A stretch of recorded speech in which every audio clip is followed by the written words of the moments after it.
The Crane Wife. In a faraway Japanese mountain village, where the snow falls deep and white, there once lived a poor young peasant named Yohei. One night, when the blizzards were out and the wind was howling, he went outside quickly to run an errand. And on the way back home, he heard a sound.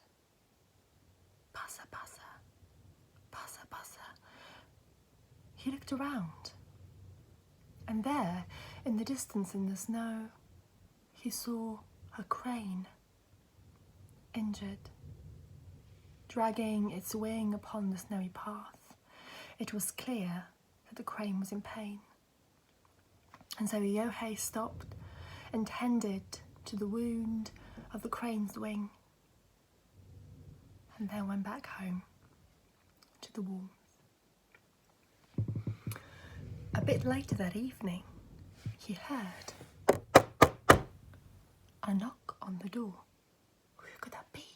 He thought, it's so late and so cold and so miserable outside.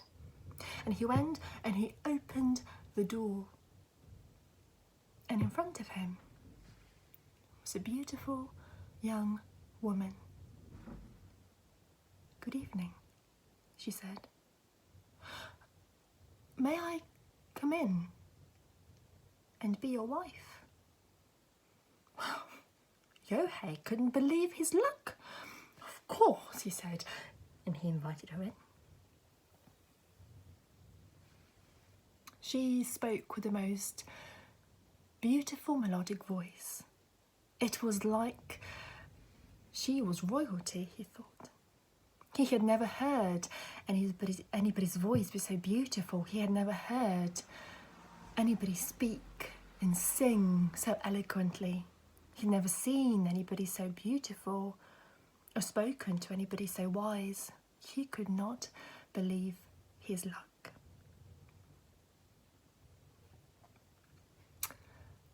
The cottage, which was once cold and dreary, became warm. It was like a glowing fire. It was beautiful. In reality, though, Yohei had now 2 mouths to feed instead of 1, and the money was running out, and the winter was cold, and it appeared it was going to be a long one. And so he was worried, counting all the coins. And then his wife said to him, "All the other women in the village, they have looms, and I'd like to try my hand on the loom. I'd like to weave." And so it was done. She set up a loom in the back room, and she covered it with paper doors, and she went inside. But before she went, she made him promise. "Make me promise that never, you will never look upon me while I'm weaving." He promised. So she closed upon the paper doors and went inside. Tonkara, tonkara, tonkara, tonkara, tonkara, tonkara. That's the sound the Japanese loom makes. Tonkara, tonkara. He sat and he waited patiently. 1 day, 2 days, 3 days. After 3 days, she finally emerged, holding a bolt of pure white fabric. But she looked completely exhausted.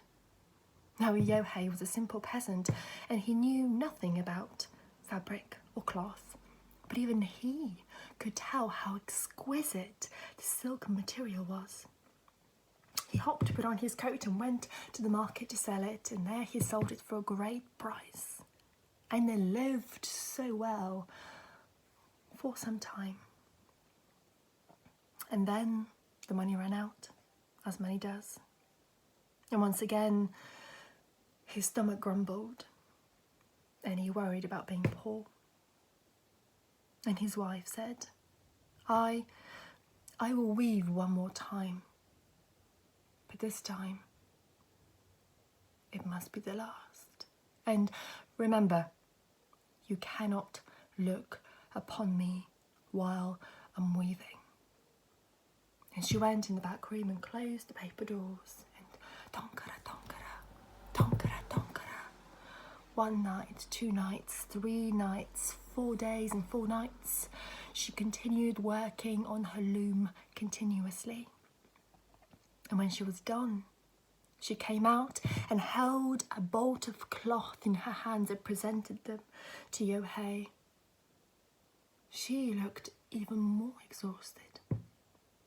Her eyes looked sunken and grey, but the bolt of cloth, it even shone with a light all of its own.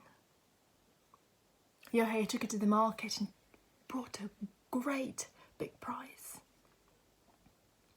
Now the neighbours had been noticing that Yohei and his wife were living pretty well. One particular neighbour, he brought Yohei close and started asking him questions. Say, what cloth does your wife make? What fabric does she use? My wife uses cotton, but her fabric has never brought a price that big. Hey, why don't you sell it in town? Why don't you take it to the big city? It can bring you 10, no 100 times more. Hey, how about it? I can even do it for you. We could split the profits. What do you say? You could have so much money, you can buy anything you wanted. And from that point on, Yohei could see gold and silver coins dancing above him. And he could think of nothing else. He was entranced with the image of money. And he went home and told the plan to his wife.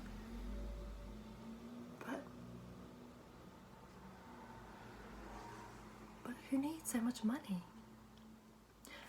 Isn't it enough for the two of us to live together happily? But with so much money, I could buy anything I wanted. I could even start my own business, he said. And the woman just looked at him and wondered, isn't love enough? Well, at this, he couldn't say anything, and so he relented. But from that time on, all he could see when he closed his eyelids was money. And his wife saw that the way he looked at the world and at her had changed, and it made her deeply unhappy. I will weave one more time, but please, let this one be the last. And please remember your promise. You must not look upon me while I weave. She closed the paper doors. And tonkara, tonkara, tonkara, tonkara. 1 day, 2 days, 3 days, 4 days, 5 days. Why was it taking so long? Yohei thought, and by now he was no longer the simple man he once was, and he started asking questions. She never buys any thread. What does she make her fabric with? Why does she take so long? And why is it that she looks so tired every time she comes out? And the curiosity got better of him, so he got up and he opened the door, and from there he saw a sight that was not human. He heard a voice that was not human. A voice emerged from underneath, and Yohei stood back and fell down for what he saw inside was a crane, smeared with blood, for she had been picking the feathers from her own beak and putting them inside the loom to make fabric. At that, Yohei fainted in a deep faint. And when he came to, in front of him was a bolt of fabric. It was the most incredible, beautiful fabric he had ever seen in his life. And the whole room lightened with its glow, and through the white fabric there was a single crimson strand of fabric. Next, he heard a familiar voice, and when he turned, he saw a crane. And the crane spoke to him.